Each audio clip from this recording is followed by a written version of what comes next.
भारत माता की इनकलाब इनकलाब वंदे वंदे। आज इतनी भारी संख्या में आए हुए सभी भाइयों बहनों, माताओं, बुजुर्गों, बच्चों, वो लेटर ले लो। बच्ची वो लेटर दे रही है, वो लेटर लेके मेरे को दे दो कोई।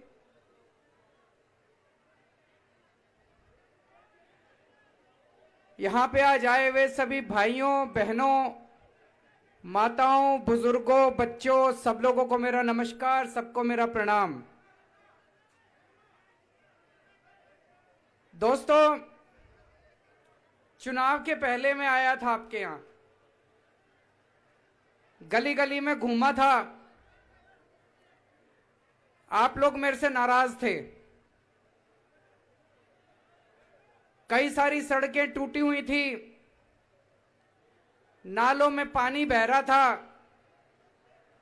पानी की निकासी की समस्या, सीवर की समस्या, कई गलियां पूरी गंदगी से भरी हुई थी। कई बहनें माताएं मेरे को अपनी अपनी गलियों में लेके गई, बोली देखो केजरीवाल जी कैसे नरक में रह रहे हैं हम लोग।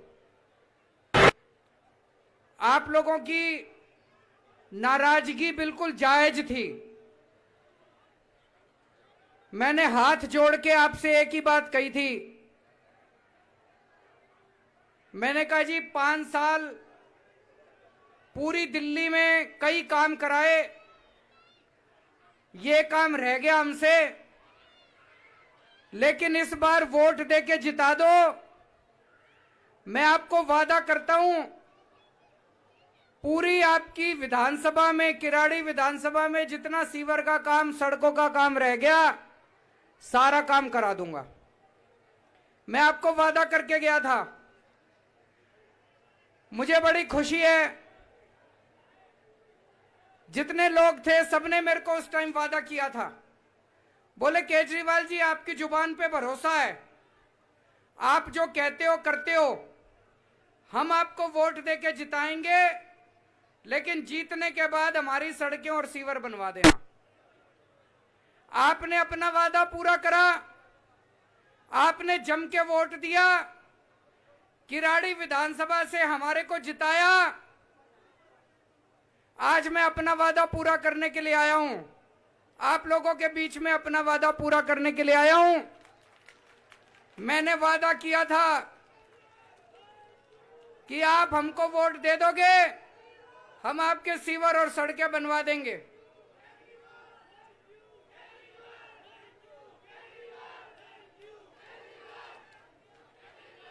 दोस्तों, पिछला 1 साल आप लोगों को पता है कितना मुश्किल निकला था। पिछला 1 साल कोरोना की वजह से सरकार में टैक्स आना बंद हो गया।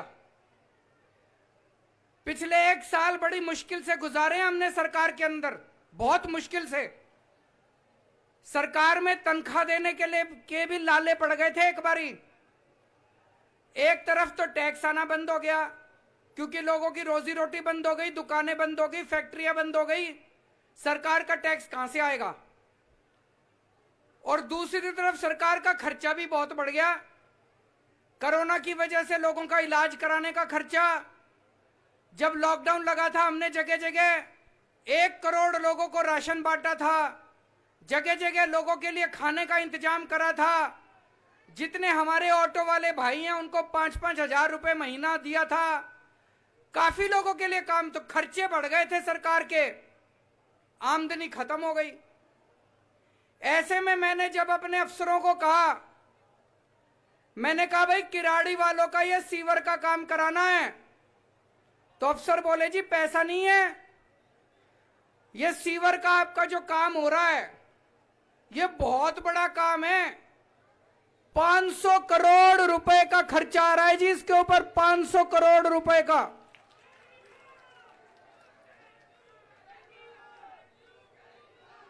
$500 करोड़ का खर्चा है। मैंने अपने अफसरों को कहा, मैंने कहा भाई ये तैयारी करो, ये सीवर बनाना है, तो बोले जी पैसे नहीं है। मैंने कहा जो मर्जी करो, चाहे कहीं से लाओ पैसे, चाहे कहीं से पैसे काटो, जो मर्जी करो, मैं वादा करके आया हूं, नहीं तो किराड़ी में मैं मुंह कैसे दिखाऊंगा। तो दोस्तों, सारे अफसरों ने, सारे इंजीनियरों ने, सबने मिलके पिछले कई महीनों बैठ के आप सबके लिए 500 करोड़ रुपए का इंतजाम करा। इधर से काटा, उधर से काटा, ये कम करा, वो कम करा, लेकिन आज किराड़ी के लोगों को 500 करोड़ रुपए के सीवर और सड़क का इंतजाम करके लेके आया हूं मैं आपके लिए। ये अब शुरू हो जाएगा आपका काम, सीवर का काम भी शुरू हो जाएगा, और सीवर जैसे जैसे बनता जाएगा सारी सड़कें भी बन जाएंगी।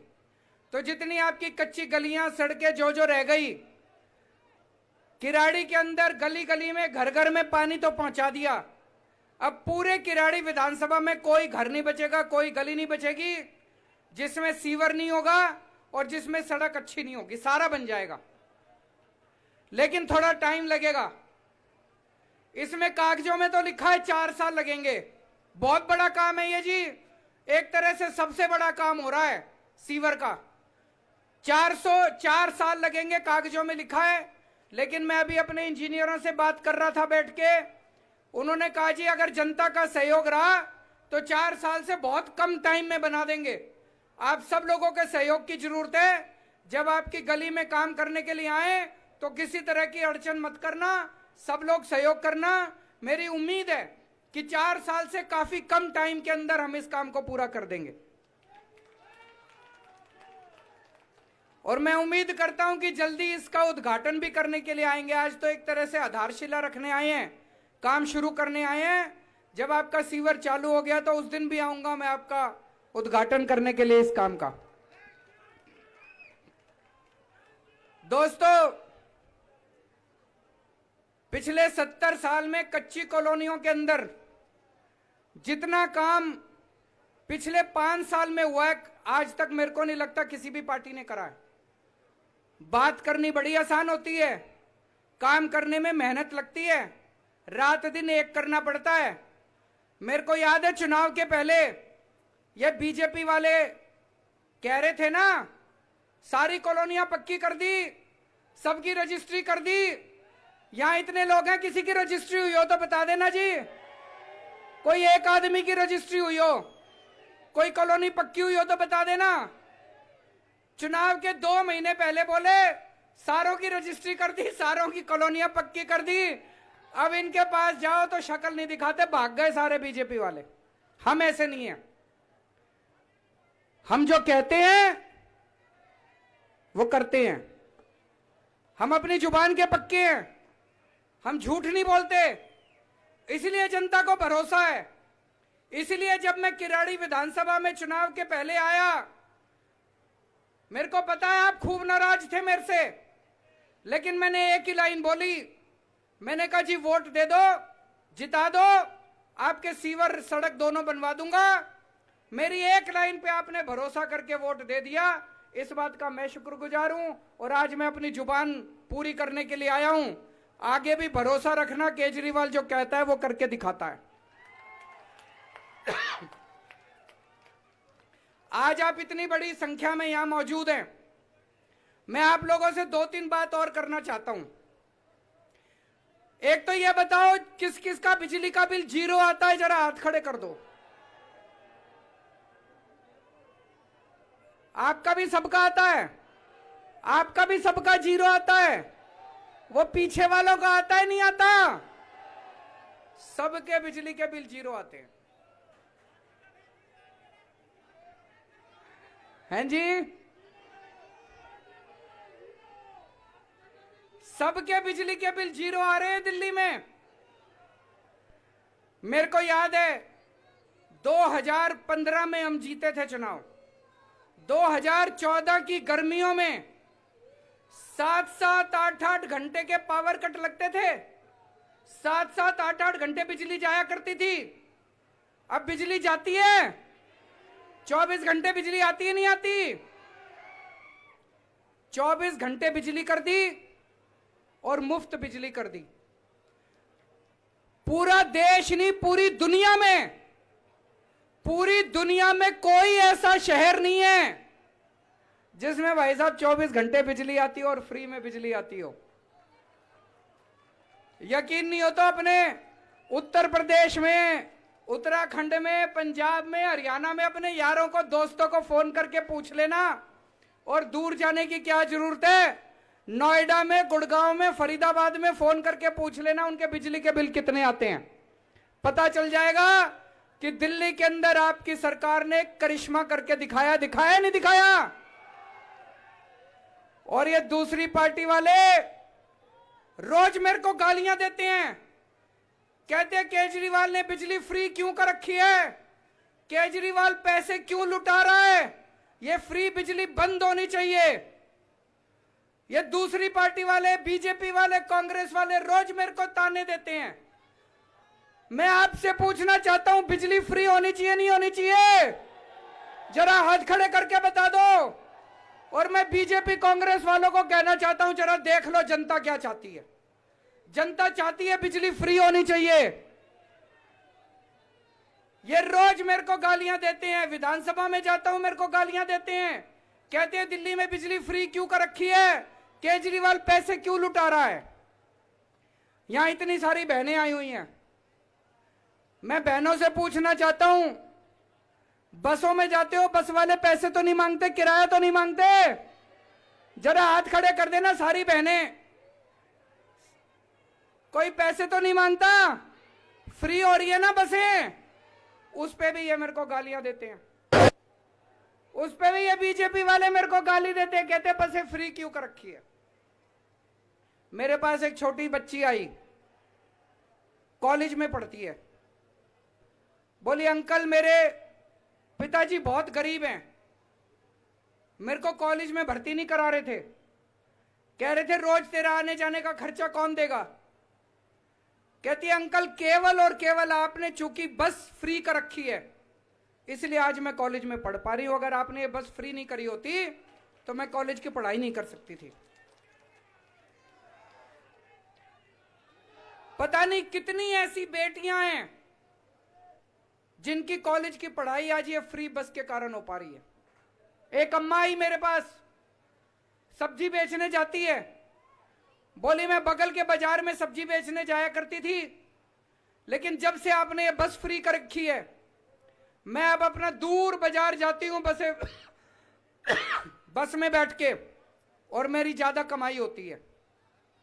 और कई सारी महिलाएं आई, बोली अब तो जब फ्री मिलता है टाइम हम बस में बैठ के घूम फिर आते हैं जी। घूमना चाहिए नहीं घूमना चाहिए? महिलाओं को थोड़ा फ्रीडम मिला नहीं मिला? उस पे भी ये गालियां देते हैं। मैं पूछना चाहता हूं बसें फ्री होनी चाहिए नहीं होनी चाहिए महिलाओं के लिए?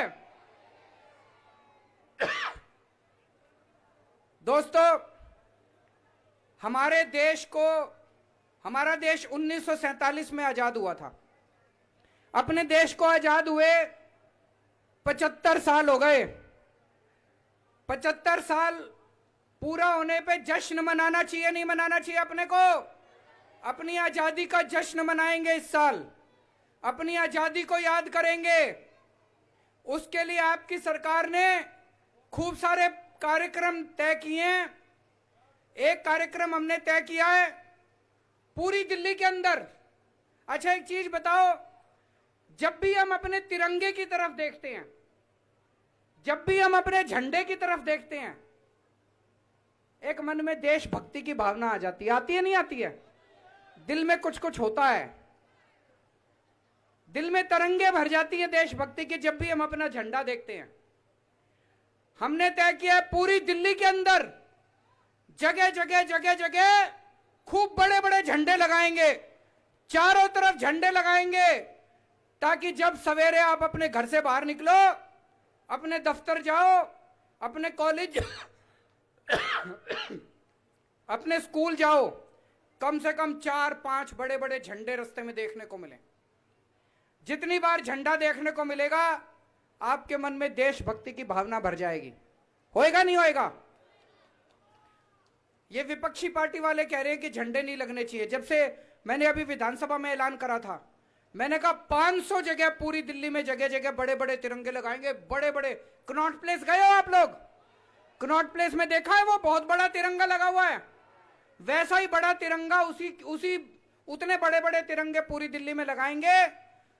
ये दूसरी पार्टी वाले कह रहे हैं तिरंगे नहीं लगने चाहिए, पैसे की बर्बादी है। मैं आपसे पूछना चाहता हूं, तिरंगे लगने चाहिए नहीं लगने चाहिए? पूरी दिल्ली में लगने चाहिए नहीं लगने चाहिए? पूरी दिल्ली के अंदर तिरंगे लगेंगे, शानदार तिरंगे लगेंगे।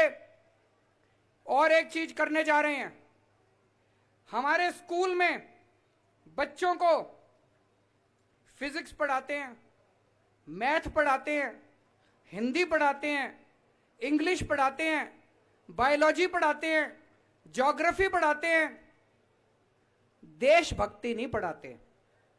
गलत तो नहीं कह रहा जी? देशभक्ति की भावना नहीं भरते अपने बच्चों में। हमने तय किया है दिल्ली के हर स्कूल के अंदर हर रोज 1 घंटे देश के ऊपर चर्चा होगी, देशभक्ति के ऊपर चर्चा होगी।